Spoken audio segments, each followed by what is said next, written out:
vast majority of our service users have had false accusations levied against them. Some of these are criminal accusations. False, obviously false. Police have been called in, investigated, no further action, no evidence. It's a non-event, it never happened.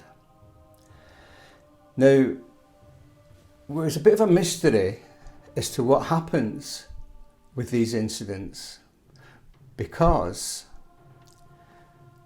a lot of service users were telling us that things were happening, everybody was against them, they couldn't get a flat, they couldn't get a job, they were having trouble even getting the proper medical attention, nobody seemed to want to know them, everybody was against them.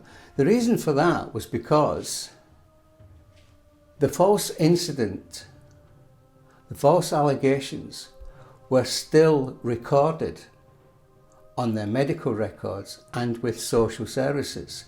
So even though it didn't happen, it was on record as if it really did happen. Now, they've got to understand, I'm going to give you Bradford as an example, because we have more evidence against the Bradford local authorities than we have over anyone else.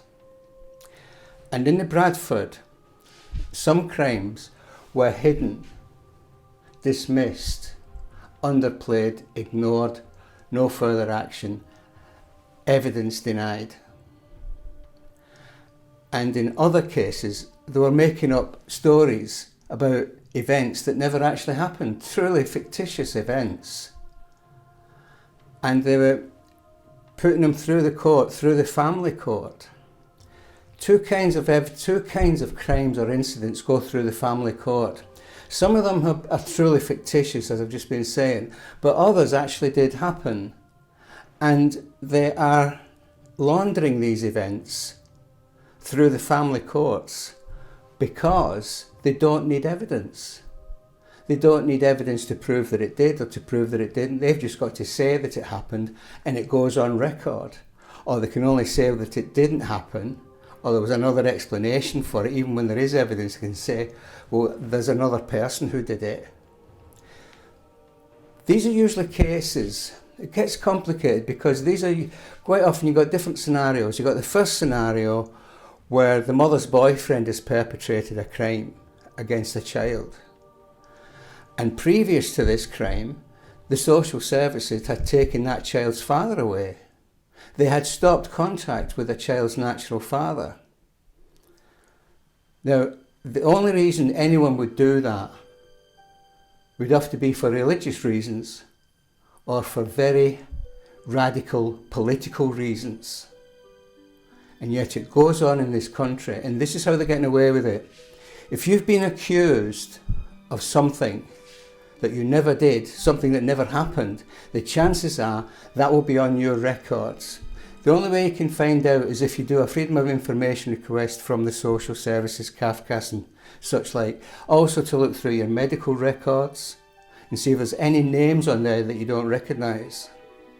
Look up those names and see where they come from. They could be one of the local authorities, it could be connected with the local authority. This is a political problem and we're all falling for it, everybody's falling for it until now.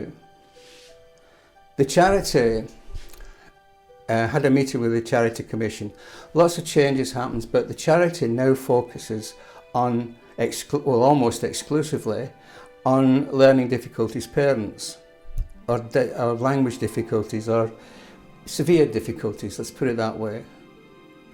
And I've had to set up a company, a separate company, to help low-income families.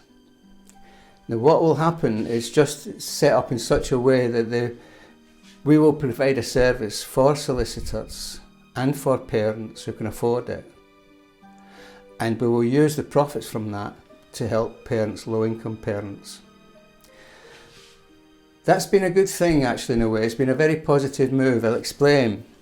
Because now it means that we can provide a service whereby we will help parents, all parents, to build a case in preparation for the family court. Also, we will help them to build a case against anyone who makes up false, fictitious stories about them and take them into a civil court. Two different matters. The family court, not much we can do about that because people can say and do whatever they want. You don't need evidence. And even if you do provide evidence, they can just ignore it. They're not forced to look at it.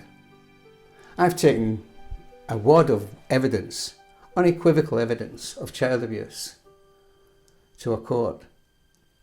And the judge told me, I don't want to see it.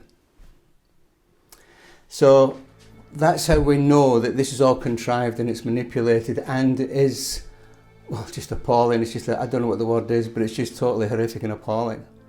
So what we're going to do now is we're going to take any individual who presented a judge with false, fictitious information or accusations, and we'll take them into a civil court. It's going to be a personal thing between the parent and the person who misled the court with false evidence. That way the parents can then sue them. The best thing and the wisest thing would be for that whoever made up these stories or whoever lied to the judge, the best thing would be for them to just back off and try and make an amends without going through the civil court.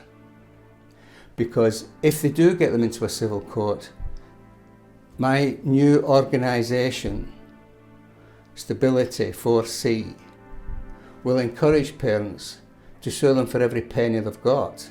It's the only way these people will learn. It's the only language these people understand. And I know every parent in the land is going to say, well, I just want my children back. Fine, let's just hope that they see the value of helping you to do that. Because if they don't, the only other alternative is to take your evidence to a civil court and let them make the choice.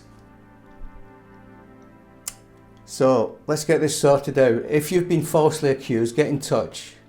We'll help you to build a case, not just for the family court, that's primarily why we're there, but at the same time, behind the scenes or ready and waiting for the family court to finish with your case, we will have all the evidence and everything that you need to pursue a civil matter against the person who lied to the court, misled the court, committed perjury. So this is one thing we will put a stop to this now. We can put a stop to this. We've got lots of experience, about 800 and odd so far this year. We're getting there. Just get in touch. Thanks, bye.